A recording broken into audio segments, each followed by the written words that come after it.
Emmanuel Macron a posé le pied à New Delhi pour la fête de la Constitution indienne.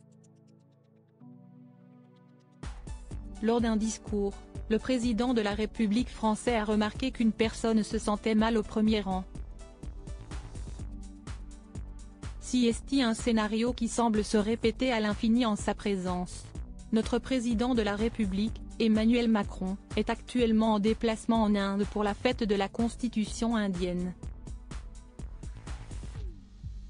Le vendredi 26 janvier 2024, dans l'après-midi, alors qu'il prenait la parole lors d'un échange avec la communauté française en Inde, à New Delhi, l'époux de Brigitte a repéré que quelque chose clochait dans l'audience, au niveau du premier rang. Emmanuel Macron, expert en malaise vagal: je crois que madame ne se sent pas bien. Mieux vaut prévenir.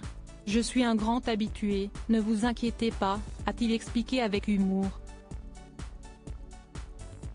S'il y a d'autres volontaires, le mieux, si est de le dire dès qu'on ne se sent pas bien parce que sinon, on tombe. Voilà, il n'y a pas de problème, ce sont des petits malaises vagos. Ils tombent tous comme des mouches, en ce moment, au passage du président de la République. Si est le troisième malaise qui survient autour d'Emmanuel Macron ces derniers jours.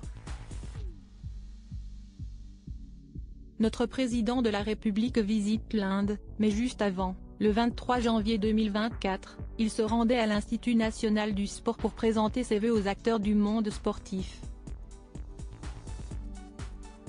Si est dans ce cadre qu'il avait assisté à une situation très similaire.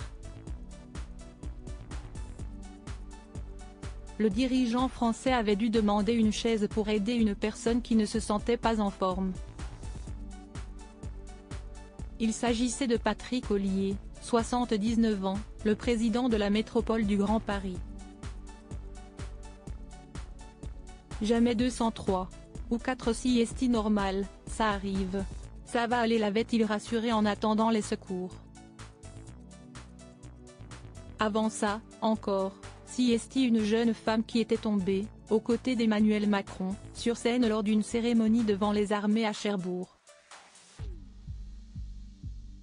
Un membre de la garde républicaine avait, lui aussi, ressenti une certaine faiblesse en juin dernier lors de la visite du président de Madagascar, Andry Rajoelina. Espérons, désormais, que le reste du voyage de notre président de la République, en Inde, se déroule sans encombre.